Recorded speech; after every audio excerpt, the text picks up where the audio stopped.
Bro, my Mercy's godfather, I left her wife. I left his wife at a Judas Priest concert. We were 17. I told that bitch we got to go, and her little girlfriend she brought was puking. You deal with that. I don't give a fuck. I ain't waiting for you. You know, I brought you as a favor. You tagged along fucking, lay down Sally. She's puking out a fucking tonsure. That's not me. We'll drop her off at the Red Hot Chili Peppers. Don't fuck with me, dog. I don't give a Frenchman's fuck. Last night my friends went to Rage Against the Machine. Real? They're doing concerts still? Yeah, they're doing the Garden all fucking week. $400 to go see Rage Against the motherfucking Machine now. I will say this though, as much as things have changed, you're like somehow you're now the king. People were recognizing, were calling out to you that you knew, like at Carvel last night. Like people would drive by just in the area you live in. And the entire town knows you now. Those are my friends from Jiu-Jitsu. Oh, I know. The little Mexican, little Puerto Rican dude was from Jiu-Jitsu. The little Asian dude I saw hit a left. He came over. Hi, Mr. Diaz. Come on, dog. You fucking smell my feet in Jiu-Jitsu. Don't call me Mister. What the fuck? You were saying you farted in Jiu-Jitsu the other day? Oh, my God. Some guy had me in sight control. And I was about to sweep him. And right here, I had this knee shield up. And that little fart came out and bank shot off the mat right into his fucking face. Oh. He couldn't attack me if he wanted to. That's a good move. That's Uncle Joey's secret weapon. Lee, I'm happy you're down here this week. I'm happy that you came down, you introduced us to your fucking girlfriend. A lot has changed in Lee's life, and I'm very proud of him. He's got a nice girlfriend, you know. Thank you, buddy. He's got a different fucking world. Mike's about to get married. Everybody's getting old, guys.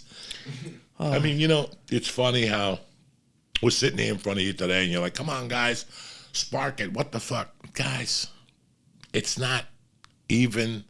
We smoked earlier. You know, I did a fucking nice bong hit before. But it's not what it used to be. I just did a weed inventory the other day, and I found 2 bags of weed in my closet that I haven't even fucking touched. I mean, there's not a lot of weed. It's good weed. I gave some to Mike today, you know. Most people don't have an inventory. Oh, yeah, I have a weed inventory. You have an actual inventory. I got it written down. You know, you got to know what's there for the fucking... I got to prepare for the winter. Oh, I didn't think it was written down. You just have enough to have an inventory. I got it written down. I know how many fucking ABX CBD tablets in that bag. I started with 6,000. Oh, they're down to like 1,800 now and shit. Well, you just every time you eat one, you just write like a little thing on the like a line. And when I eat 4, I put 5. I put the check across. Go look at that notebook. It's 10 pages. It looks like fucking. Do you do like a date? Like you should do like a whole journal, like an edible journal. Just an edible journal. I got to see what I'm eating. What you ate, what you thought of. Dog, listen, guys. You know the sad thing is, and people could laugh and whatever the fuck it is, we weren't getting high in L.A. We were way past that. The edible count and everything else count in L.A. was non-existent. I could sit here and tell you guys, what did we smoke last night? I did 2 bong hits. She smoked a joint. Yeah. I did 2 freeze pipes, maybe 3 freeze pipes. That's it, guys. I don't need anything. I've been threatening to take out the big freeze pipe, the bong, the king of the bongs. Who are you threatening? You, because I want you. My dream is for Lee to be doing a bong hit and eye just flies out. That's going to happen. We have to take the eye, put it in a baggie, drive him to the hospital, and then they'll give him the honorary fucking eye patch. He'll be walking around with an eye patch. His eyeball will be in a little glass or whatever. Oh, nice. If you're looking good, if he needs to look into your asshole, then he'll put the other eye in to focus. If he needs to look at your clit, make sure you haven't gotten run over by a fucking Hot Wheel, you know. Oh, but you were talking like about hash earlier. Like we smoke ways that haven't been around in 20 years, like the hash under a glass that we used to do. We're getting fucked up, that hash. We used to, And people were trying to do it, but their hash would melt. And they would go, what the fuck? Because you got that shitty hash. We had the one-eyed Jew direct from Israel. That shit was the shit they gave to fucking the Palestinians when they captured them. Dog, the weed I smoked today, that's the shit that Alex Jones smoked when he got the tab. That $48 million, as soon as he got that, they just gave him a joint of this.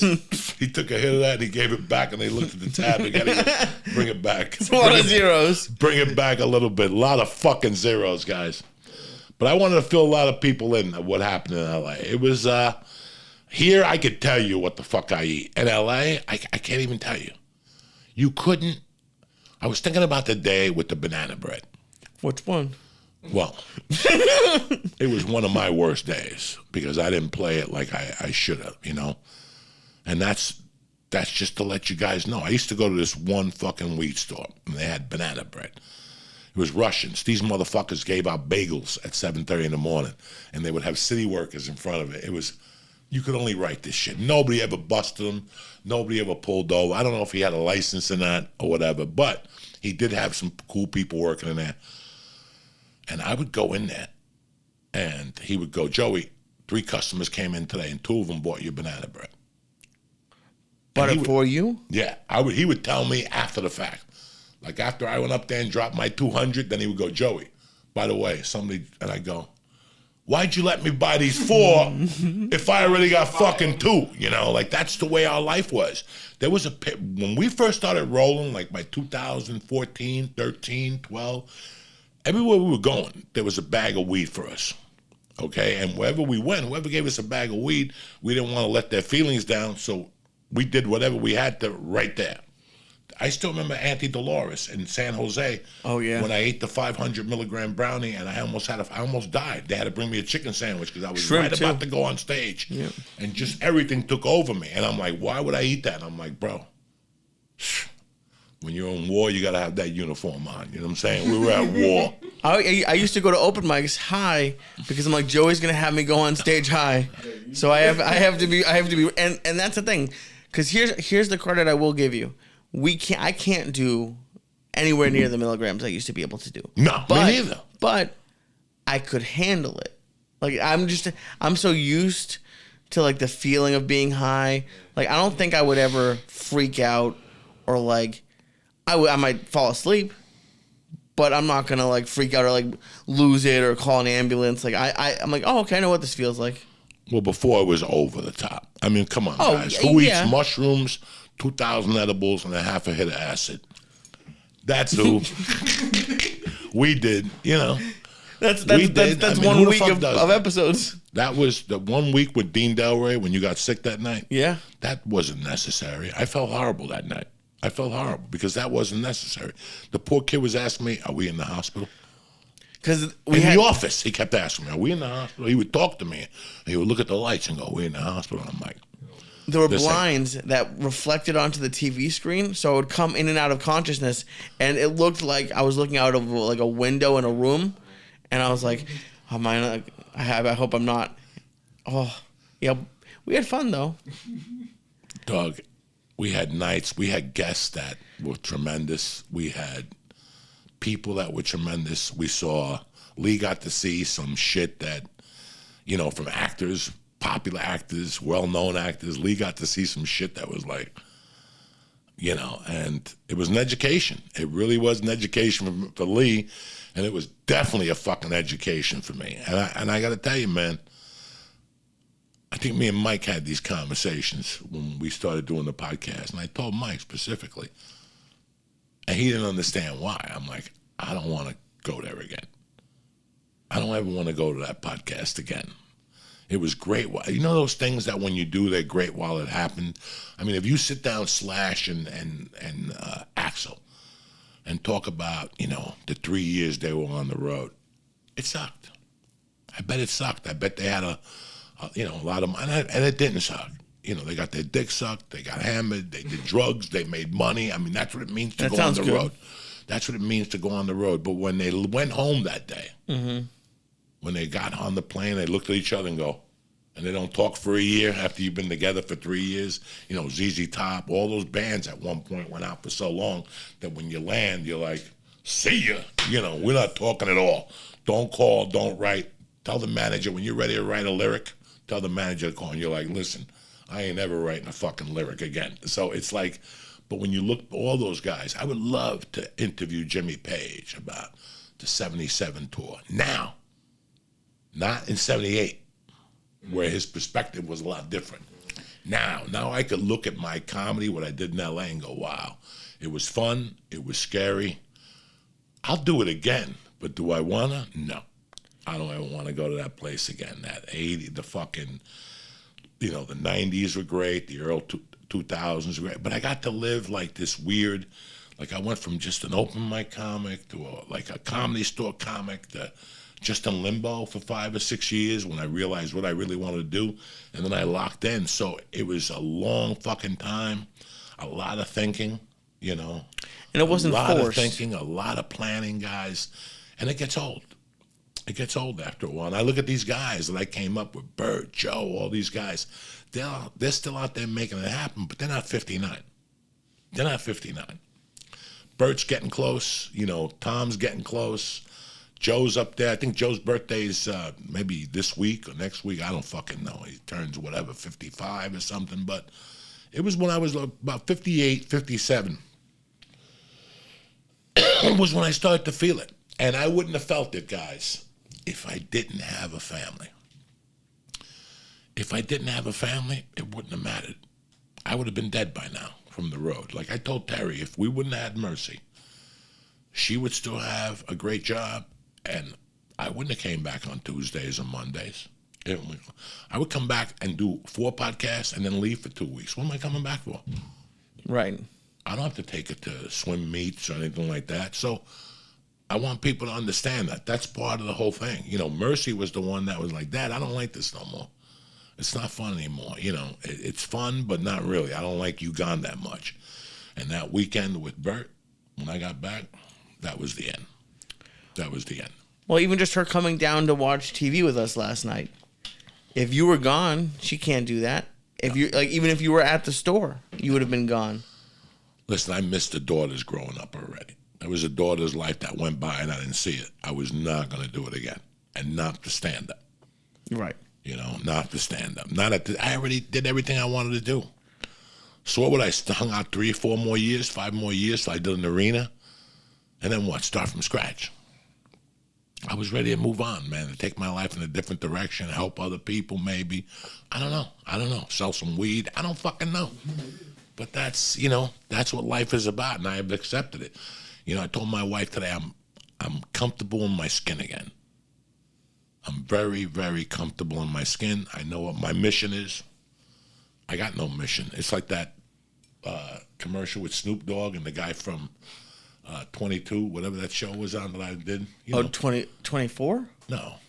What's that? He has a commercial with that young kid now, and the kid goes to him, so, Snoop, what are we going to do? And he goes, no plans is the best plan. And the guy's checking his phone. Yeah, and he throws his phone into the bucket. Oh, I missed that one. Yeah, I did that show. What's this fucking show on Fox with the kid from Saturday Night Live, Adam Sandberg, and that fucking hook face? They went over there. Brooklyn Nine-Nine? Brooklyn Nine-Nine. Now you fucking know. It's like the Joey Diaz trivia game. Like, yeah, the chick that fucking weird the chick that clues. contributed to the Joe Diaz is a bad guy campaign, and then fucking took off the campaign, hook face. Well, she fucking she's in that show too. But no, I'm happy life changed. I'm happy we're here. I'm happy we can still do a podcast. We're still Always. brothers in arms. You know, that's it, motherfuckers. It's a beautiful fucking Wednesday. It's laid back, and this is us 2 years fucking later almost. We stopped the podcast 2 fucking years ago, like in July, August. It was August. We left it because we left August 19th. So but it was 2 weeks before that, so it might have been like today. Yeah, it might have been like today. I don't even know what day is today. To 10th, yeah. And if you look at our last podcast, was it Paulie? Well, yeah, it was Polly, but we went in and recorded it and then put up Polly from a couple years before. Who was the real last podcast? Might have been Sam. Was it Sam? That was a good fucking podcast when he showed us the can with the Lysol can and it had coronavirus in it. Oh, Jesus, yeah. And then the new ones that came out didn't have coronavirus in it. He's like, I told you something's not going on, fucking Sam. That's one dude I miss. ABX hit me up last week. And they go, are you coming back to LA anytime soon? I go, nah. And they go, because Sam's doing Comedy Chaos, and we're the sponsors again. So I was like, man, that would be fun. Go on a Tuesday, fucking do the early show. That was a fun night at the store. That was a fucking fun night. Even just as a fan. And listen, guys, listen. If we all went back to the store for one of those Tuesday nights, it would be great. But at the end of the night, we would all walk away and go, that was different. Right now, I want those memories just to sit in my mind. Right. The store, the church. I want those memories just to sit in my mind. And it's like I told my wife and your girlfriend last night that things happen sometimes nothing is worse than somebody going, we're going to reboot something. And then you see it and you go, oh.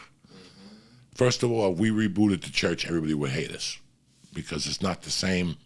We're not the same people. We think differently. We don't have the same people around us. I mean, and it just wouldn't work. We both evolved from that. Yeah. Mike's evolved. I've evolved. I mean, I don't know what to fucking say. I wouldn't know what to do, It all happened naturally. We never, and this is no hate to any other podcast, but some podcasts try to have like the fun that we had. Some of it feels like, oh, this is the podcast.